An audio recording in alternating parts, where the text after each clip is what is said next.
कुछ जगह सिर्फ सफ़र के लिए नहीं होती, वहाँ मंजिल तक पहुँचने से ज़्यादा ज़रूरी होता है उस जगह का एहसास लेना। वो थकान, वो संकट, वो हिम्मत का इम्तिहान, और उसके बाद मिलता है एक शब्द, कैलाश, जहाँ सिर्फ महादेव नहीं तुम खुद से मिलते हो।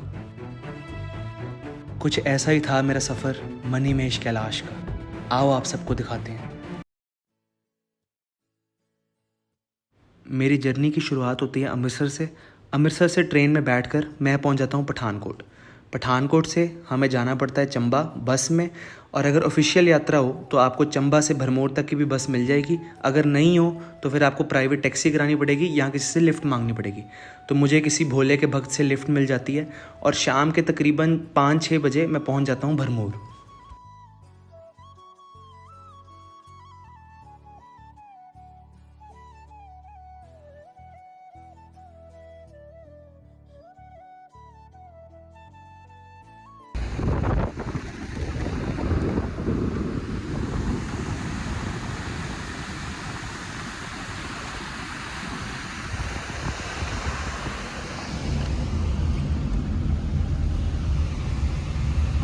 भरमौर में इस वक्त रश बहुत कम था, इसी कारण मुझे 500 रुपये में कमरा भी मिल जाता है।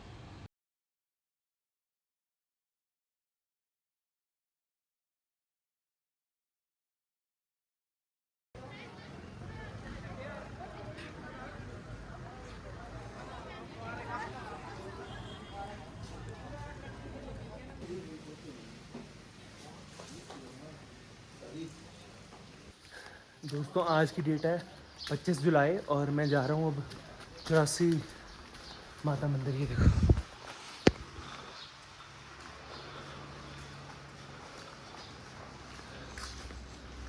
रश थोड़ा भी कम ही है, जितना मैंने एक्सपेक्ट किया था उससे भी कम है।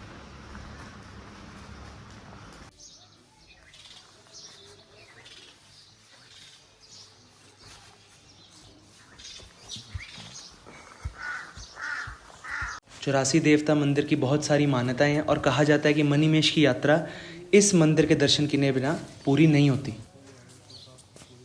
ये मंदिर पूरे एशिया में इकलौता ऐसा मंदिर है जहाँ पे धर्मराज जी की भी पूजा होती है।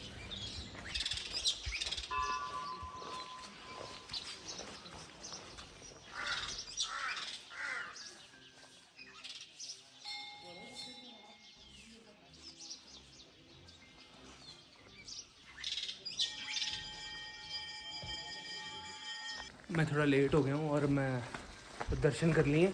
अब मैंने वो देखनी है टैक्सी या कोई लिफ्ट मिलेगी हदसर तक। सुबह मुझे फिर महादेव के भक्त से हदसर तक की लिफ्ट मिल जाती है और तकरीबन 8-9 बजे के करीब मैं अपनी यात्रा की शुरुआत कर देता हूँ।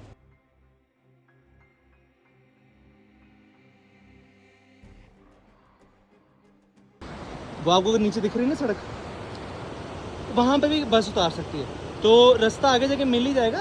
ये मिल जाएगा रास्ता वहाँ जाके, इसमें कोई घबराने वाली बात नहीं है। फिलहाल मैं यात्रा में अकेला हर बार की तरह।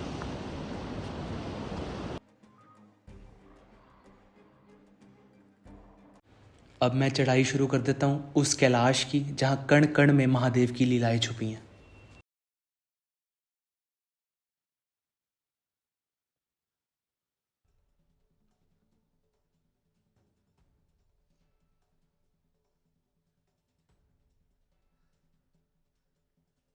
यात्रा के 1 किलोमीटर बाद आपकी रजिस्ट्रेशन होती है, जिसमें इमरजेंसी नंबर, आधार कार्ड और आपके घर का पता प्लस आपसे 100 रुपये लिए जाते हैं।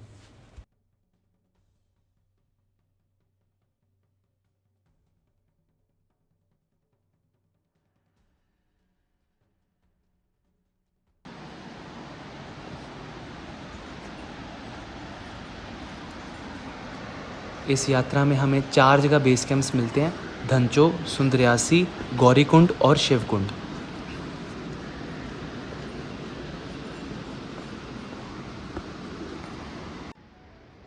धनचो से पहले एक और स्टॉप मिलेगा आपको, ये है जगह स्टॉप बनी। यहाँ सारे टेंट भी लगे होते हैं ऑफिशियल यात्रा में।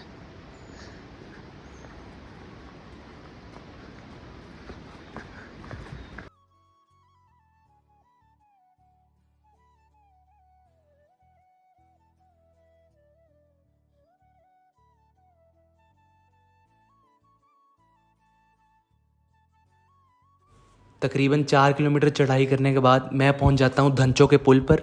ये पुल अभी नया बना है प्रशासन के द्वारा, क्योंकि पिछले साल बारिश के कारण ये टूट चुका था। पर अब वहाँ पे ऐसी घबराने वाली कोई बात नहीं है, सेफ्टी आपको हर जगह मिलेगी।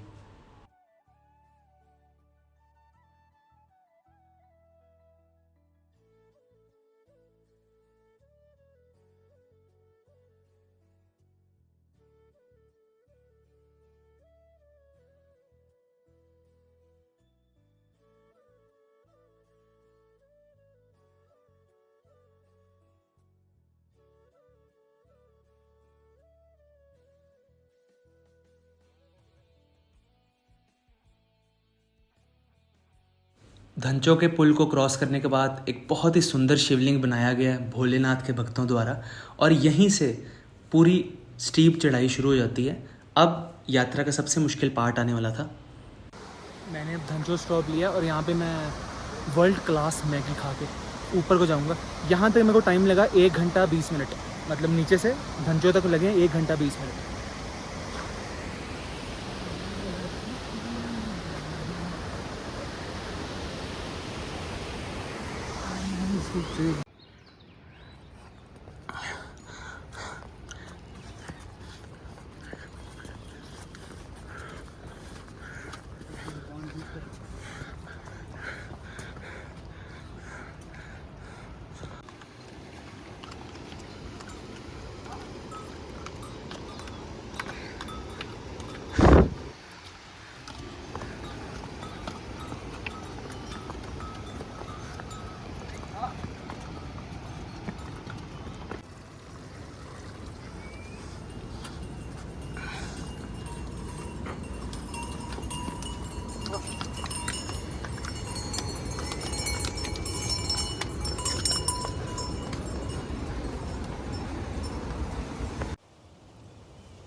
तीन किलोमीटर की और चढ़ाई करने के बाद मैं पहुंच जाता हूं सुंदरयासी।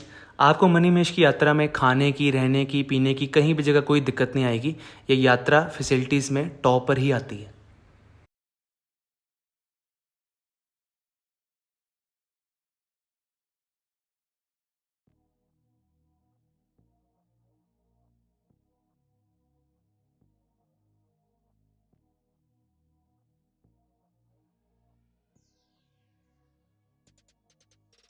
यहाँ पे जो घोड़े वाले हैं ना, उन्होंने ना नाम रखा हुआ उनका, अपनी अपनी हॉर्सेस का। एक का नाम था जानवी, करिश्मा और सोनिया। अभी जानवी आ गया और करिश्मा और सोनिया मेरे साथ आ रही हैं पीछे। जानवी चलेगी आगे। सुंदर कितना लग रहा हूँ यार।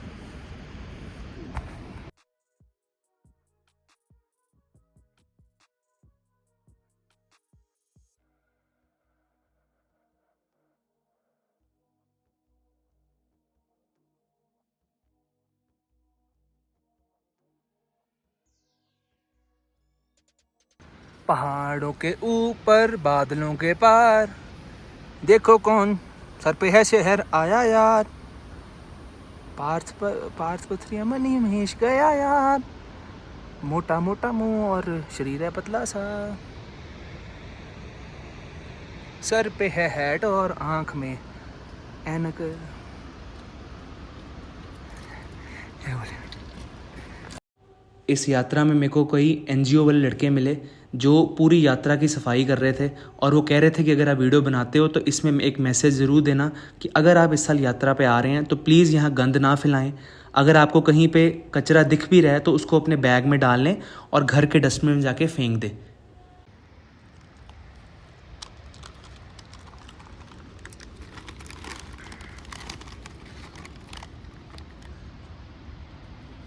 ये यात्रा टोटल 14 किलोमीटर की है, और 14 किलोमीटर में से सिर्फ 14 किलोमीटर ही आपको खूबसूरत नज़ारे देखने को मिलेंगे। और जब ऊपर जाके आपको महादेव के दर्शन होंगे तो उस फीलिंग को शब्दों में बयान किया नहीं जा सकता।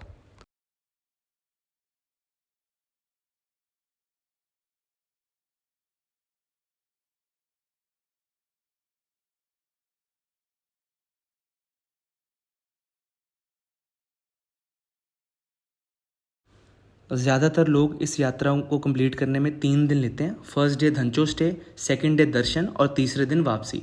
लेकिन भगवान की कृपा से मैं माउंटेनियर हूँ, तो मुझे ये यात्रा करने में 4 से 5 घंटे लगते हैं। और इस बारी मैं ये यात्रा 6 से 7वीं बारी मैं कर रहा था।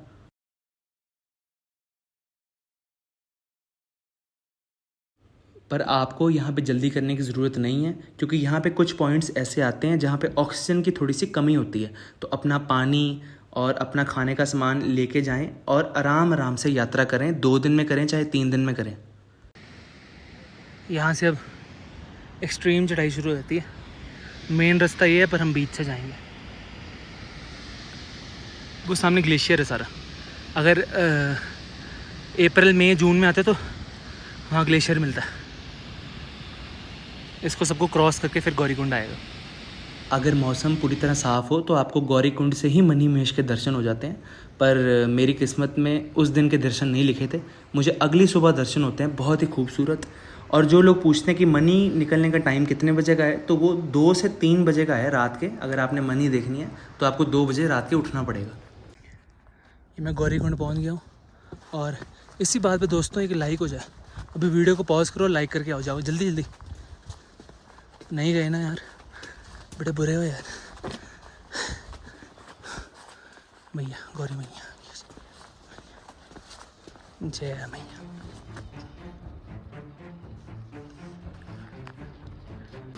कैलाश। अभी हम ऊपर चलेंगे। कल आपको सुबह उठ के बिल्कुल बढ़िया दर्शन कराऊंगा मैं आपको।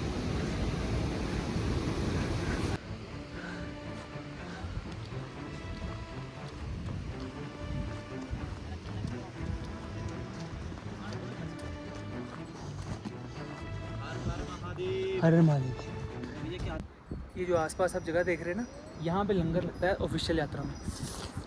बहुत स्वाद है यार। ये देखो आप, सारे सेटअप तैयार हो गए हैं।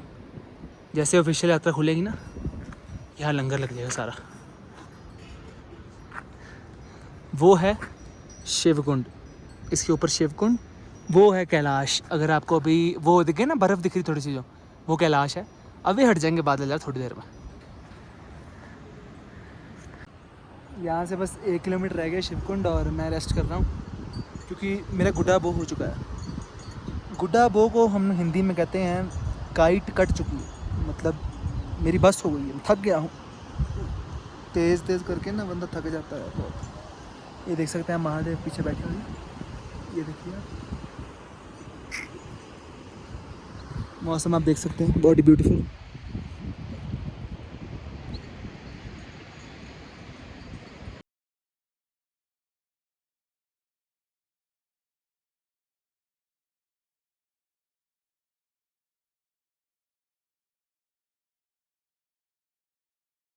शिवकुंड में आपको बहुत सी स्टे ऑप्शंस मिलती हैं, जिसमें पर पर्सन 400 रुपये में आपको 2 टाइम का खाना भी मिल जाएगा।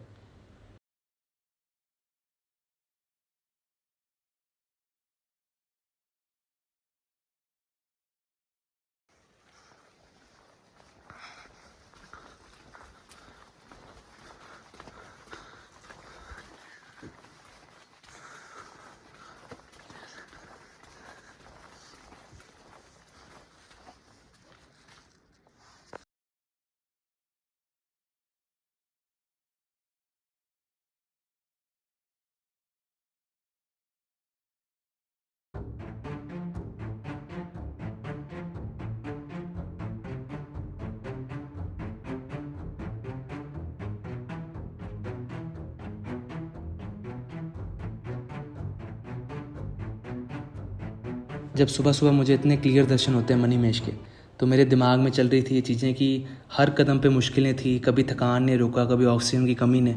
पर अंदर से एक ही आवाज़ कह रही थी कि बस थोड़ा और, बस थोड़ा और जब आज मैंने महादेव को इस रूप में अपनी आंखों से देखा, तो समझा कि वो हर कदम पे जो आवाज़ थी वो महादेव की थी। हाँ, ये यात्रा मुश्किल तो थी, लेकिन मनी महेश कैलाश के चरणों में जो शांति मिली ना, उसके आगे सारी तकलीफ़ें छोटी रह गई। ये सिर्फ एक पर्वत नहीं, ये महादेव के वास है, और मुझे अपने भगवान के दर्शन हुए हैं। इससे बड़ा वरदान मेरे लिए कुछ नहीं है।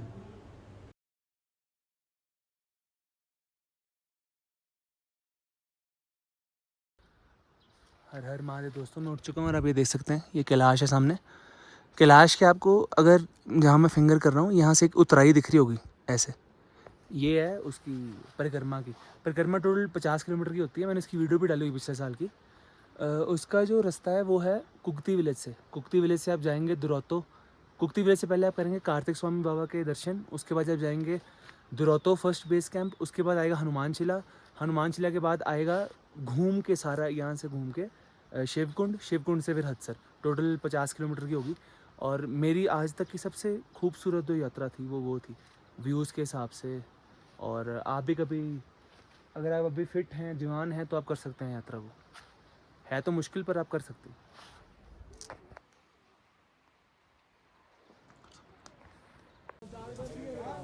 मैं चाहता हूँ कि आप सब भी एक बार अपनी ज़िंदगी में अनुभव ज़रूर करें। अपने भगवान तक पहुँचने के लिए थोड़ा कष्ट उठाइए, फिर देखिए उनकी कृपा कैसे बरसती है। अगर आपको मेरा सफ़र पसंद आया हो तो मेरे चैनल को सब्सक्राइब ज़रूर करें। मेरे चैनल पर आपको किन्नौर कैलाश यात्रा, श्रीखंड की, पंच केदार की हर एक की यात्रा मिलेगी। अभी मेरा सफ़र ख़त्म नहीं हुआ, असली सफ़र तो अब शुरू हुआ है। हर हर महादेव, राधे राधे।